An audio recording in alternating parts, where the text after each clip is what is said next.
বন্ধুরা, আগামী 26শে ফেব্রুয়ারি বুধবার মহাশিবরাত্রির দিন আপনি আপনার বাড়িতে অবশ্যই আনুন সামান্য এই একটি জিনিস।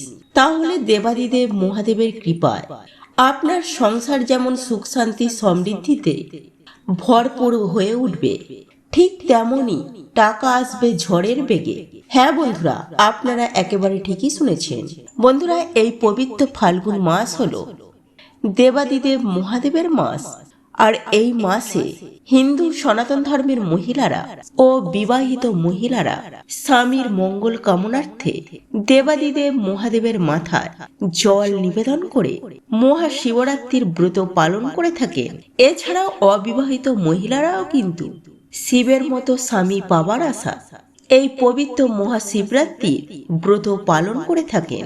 বন্ধুরা, এই পবিত্র ফাল্গুন মাস কেবলমাত্র একটি দিন শিবের মাথায় জল নিবেদন করে শিবরাত্রির ব্রত পালন করলেই যে দেবাদিদেব মহাদেবের আশীর্বাদ লাভ করবেন এমনটা কিন্তু নয়। এই মহাশিবরাত্রি ছাড়াও ফাল্গুন মাসের যে কোনো সোমবার দিনে নিষ্ঠা ভক্তি সহকারে আপনি যদি দেবাদিদেব মহাদেবের পুজো আরাধনা করতে পারেন, তাহলেও আপনারা দেবাদিদেব মহাদেবের আশীর্বাদ ও কৃপা পাবেন। কারণ দেবাদিদেব মহাদেব খুব অল্পতেই সন্তুষ্ট, তিনি একটি বেলপাতাতেও তুষ্ট। কিন্তু আপনি যদি এই পবিত্র ফাল্গুন মাস চলাকালীন বা এই পবিত্র মহাশিবরাত্রির দিন আপনি যদি আপনার বাড়িতে সামান্য এই কয়েকটি জিনিস আনতে পারেন, তাহলে আপনি অখণ্ড সৌভাগ্যের অধিকারী হবেন। হ্যাঁ বন্ধুরা, দেবাদিদেব মহাদেবের আশীর্বাদ ও কৃপায় আপনার সংসারে সুখ শান্তি ঐশ্বর্য বৃদ্ধি পাবে।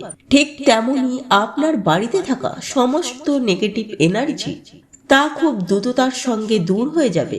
তাই এই প্রসঙ্গে বিস্তারিত জানার আগে আপনাদেরকে বলে রাখি, আপনি যদি আমাদের এই চ্যানেলে নতুন হয়ে থাকেন, তাহলে চ্যানেলটি অবশ্যই সাবস্ক্রাইব করুন এবং পাশে থাকা নোটিফিকেশন বেল আইকনটি ক্লিক করুন।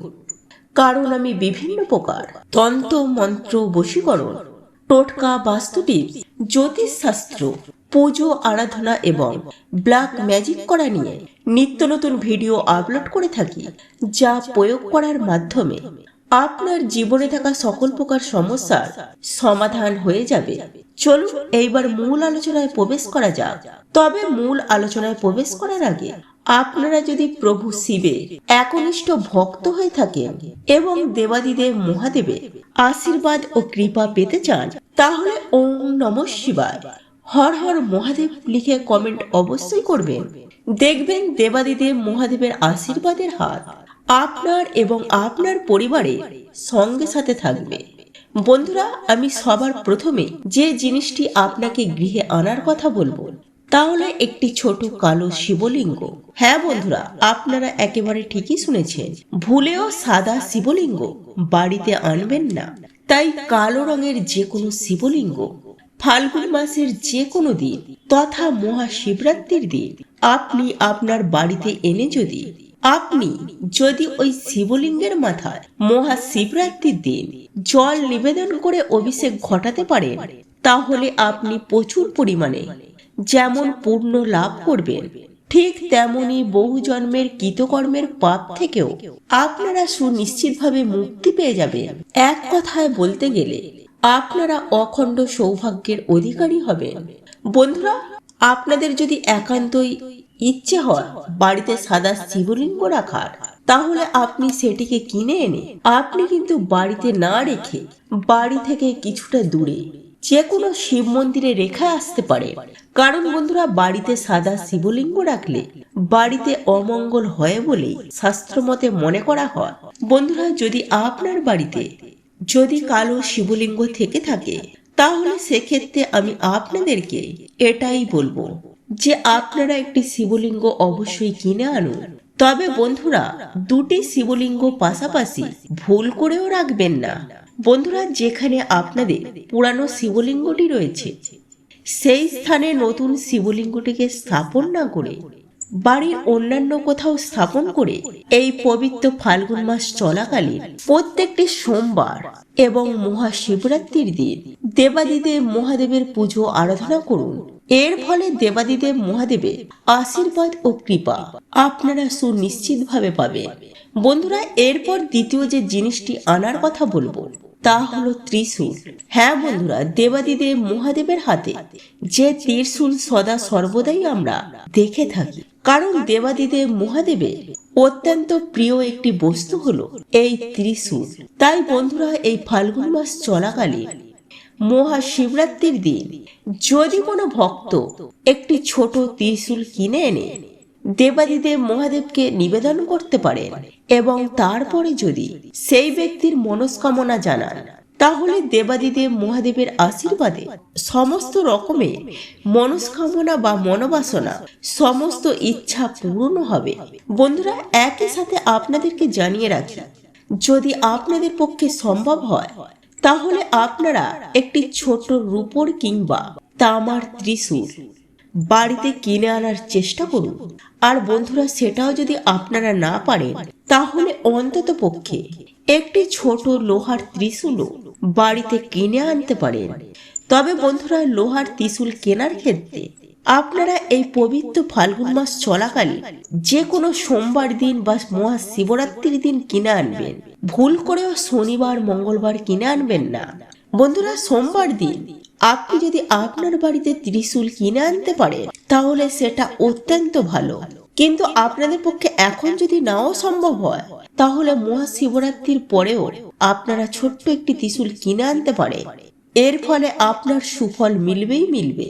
বন্ধুরা, এরপর তৃতীয় যে জিনিসটির কথা বলবো তা হলো রুদ্রাক্ষ। হ্যাঁ বন্ধুরা, শাস্ত্র মতে মনে করা হয় স্বয়ং দেবাদিদেব মহাদেবের বাস হলো এই রুদ্রাক্ষের মধ্যে।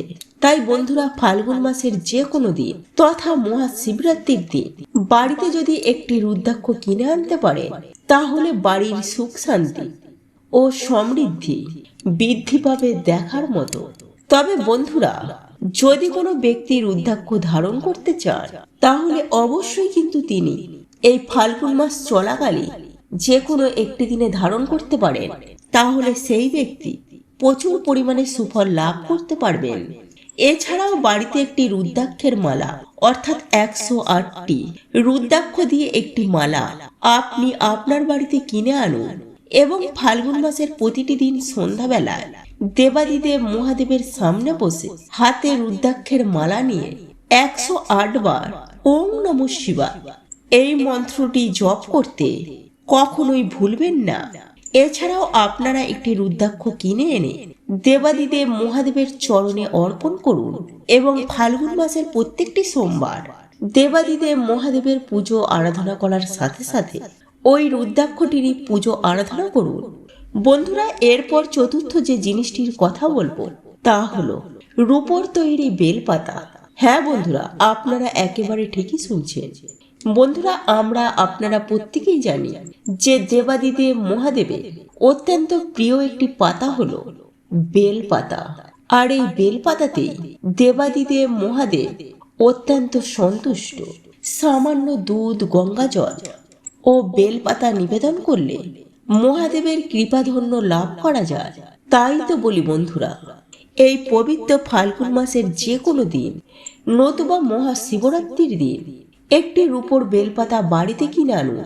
বন্ধুরা, এমন অনেক স্থান রয়েছে যেখানে প্রতিদিন বেলপাতা পাওয়া যায় না, কিন্তু ওই রূপোর বেলপাতা যদি আপনি প্রত্যেকটি সোমবার দেবাদিদেব মহাদেবকে নিবেদন করে পুজো আরাধনা করতে পারেন, তাহলে এমনি কাঁচা বেলপাতা নিবেদন করার মতনই সমান পূর্ণ আপনারা অর্জন করতে পারবেন। বন্ধুরা, দেবাদিদেব মহাদেবকে বেলপাতা অর্পণ করে মনস্কামনার কথা জানালে সেই ভক্তের মনস্কামনা, মনোবাসনা, মনের ইচ্ছা পূরণ হতে বেশি সময় লাগবে না। যাই হোক বন্ধুরা, এরপর পঞ্চমত যে জিনিসটির কথা বলবো তা হল ভস্য। হ্যাঁ বন্ধুরা, দেবাদিদেব মহাদেবের অত্যন্ত প্রিয় একটি জিনিস হলো এই ভস্য বা ছাই। বন্ধুরা, শাস্ত্র মতে বলা হয়েছে যে ফাল্গুন মাসের যে কোনো দিন বাড়ির পার্শ্ববর্তী কোনো শিব মন্দির থেকে ভস্য বা ছাই এনে আপনি আপনার বাড়িতে যদি শিব পুজোয় ব্যবহার করতে পারেন তাহলে প্রচুর পরিমাণে সুফল লাভ করা যায় এবং অবশিষ্ট ভস্ম যদি বাড়ির লকারে রাখা যায় তাহলে আর্থিক উন্নতি হতেও বেশি সময় লাগে না। এছাড়াও আপনার আটকে থাকা বহু পুরানো টাকা তা খুব সহজেই ফেরত পাওয়া যায়। বন্ধুরা, যদি কোনো ব্যক্তি ঋণে জর্জরিত হয়ে থাকে তাহলে এই ভস্ম দেবাদিদেব মহাদেবের চরণে নিবেদন করা সেই ভস্ম যদি আপনি আপনার বাড়ির লকারে রেখে দিতে পারেন তাহলে আপনি প্রচুর ঋণের হাত থেকেও মুক্তি পেয়ে যাবে।